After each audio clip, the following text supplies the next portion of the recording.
بسم اللہ۔ حضرت موسیٰ علیہ السلام کی سیریز کا 17واں پارٹ۔ اللہ تعالیٰ قرآن میں مزید ارشاد فرماتے ہیں، جس کا ترجمہ ہے، اور ہم نے بنی اسرائیل کو سمندر سے پار کر دیا، پھر فرعون اور اس کے فوجوں نے سرکشی اور ظلم سے ان کا پیچھا کیا، حتیٰ کہ جب وہ غرق ہونے کو پہنچا تو پکار اٹھا، میں ایمان لاتا ہوں کہ بے شک اس ذات کے سوا کوئی معبود نہیں جس پر بنو اسرائیل ایمان لائے، اور میں مسلمانوں میں سے ہوں۔ اللہ نے فرمایا، کیا اب ایمان لاتا ہے جبکہ تو پہلے نافرمان تھا اور تو فساد کرنے والوں میں سے تھا؟ چنانچہ آج ہم تیرا جسم بچا کر سمندر سے باہر نکال پھینکیں گے تاکہ تو اپنے پیچھے والوں کے لیے نشان عبرت ہو، اور بے شک بہت سے لوگ ہماری نشانیوں سے غافل ہیں۔ فرعون کی جابرانہ حکومت آخرکار ختم ہوئی۔ موجوں نے اس کی لاش کو سمندر کے کنارے پر چھوڑ دیا۔ مصریوں نے دیکھا اور وہ جان گئے کہ جس جھوٹے خدا کی وہ عبادت کرتے تھے وہ تو صرف ایک بندہ تھا جو موت کو اپنے آپ سے دور نہ کر سکا۔ فرعون کی موت کے باوجود اس نے بنو اسرائیل کی روحوں پر ایک بہت برا اثر چھوڑ رکھا تھا۔ ظلم سے بھرے ہوئے اتنے سال آسانی سے گزرنے والے نہیں تھے۔ اس نے ان لوگوں کی عادت بنا دی تھی کہ وہ دوسروں کے آگے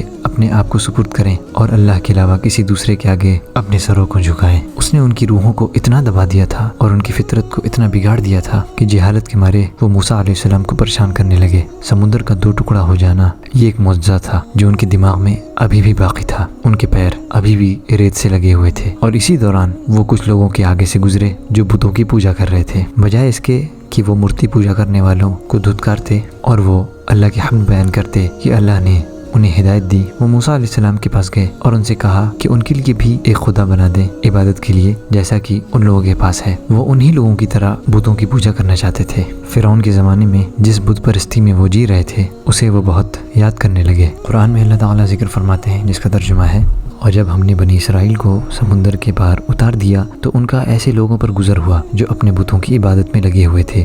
انہوں نے کہا، اے موسیٰ تو ہمارے لیے ایک معبود بنا دے جس طرح کہ ان کے معبود ہیں۔ موسیٰ نے کہا، بے شک تم لوگ تو نرے جاہل ہو، یہ لوگ جس کام میں لگے ہیں یقیناً وہ تباہ ہونے والا ہے، اور جو کچھ یہ کر رہے ہیں وہ باطل ہے۔ موسیٰ نے کہا، کیا میں تمہارے لیے اللہ کے سوا کوئی اور معبود تلاش کروں جبکہ اس نے تمہیں سب جہانوں پر فضیلت دی ہے؟ اور اے بنی اسرائیل، یاد کرو جب ہم نے تمہیں فرعون کی قوم سے نجات دی، وہ تمہیں برا عذاب چکھاتے تھے، تمہارے بیٹوں کو قتل کر دیتے تھے اور تمہاری عورتوں بیٹیوں کو زندہ رہنے دیتے تھے، اور اس میں تمہارے رب کی طرف سے بہت بڑی آزمائش تھی۔ بنو اسرائیل کے اوپر اللہ تعالیٰ کی بہت نعمتیں تھیں۔ انہیں فرعون کے جبر سے بچا لیا گیا تھا، اور انہوں نے یہ بھی دیکھا کہ ان کا تانا شاہ راجہ کیسے ڈوب گیا تھا۔ جب اس سوکھی سرزمین میں انہیں پانی کی درخواست ہوئی تو اللہ تعالیٰ نے موسیٰ علیہ السلام کو حکم دیا کہ وہ ایک چٹان کو مارے۔ ایسا کرنے پر وہ پھٹ پڑا اور اس میں سے 12 پانی کے چشمے نکل پڑے۔ یہ 12 چشمے 12 الگ الگ قبیلے کے لیے تھے تاکہ وہ پانی کی قلت کے اوپر لڑائی نہ کریں۔ اللہ تعالیٰ نے ان لوگوں کے اوپر بادل بھی لگا دیے تھے تاکہ وہ سورج کی گرمی سے بچ سکیں۔ ان کی بھوک مٹانے کے لیے اللہ تعالیٰ ان کے لیے منہ اور سلوہ اوپر سے نازل فرماتے۔ اللہ کے اتنے کرم کے باوجود ان لوگوں میں جو برے لوگ تھے وہ موسیٰ علیہ السلام کی قوم کو ورگلانے لگے اور کہنے لگے کہ وہ اس کھانے سے تنگ آ چکے ہیں، انہیں تو پیاز، لہسن،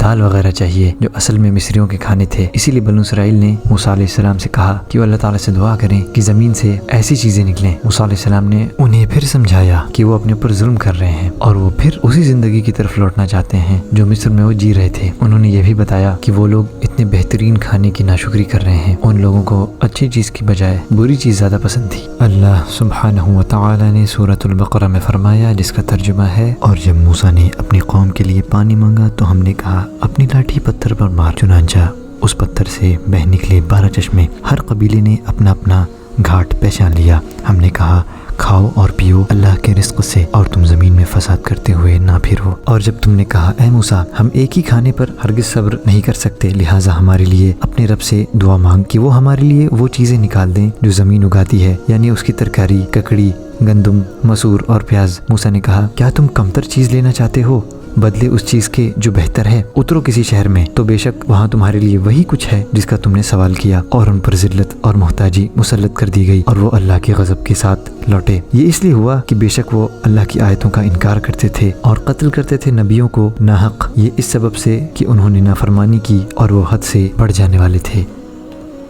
امید ہے آپ کو آج کا پارٹ ضرور پسند آیا ہوگا۔ انشاءاللہ اسے شیئر بھی کریں۔ جزاکم اللہ خیرہ۔ السلام علیکم ورحمۃ اللہ وبرکاتہ۔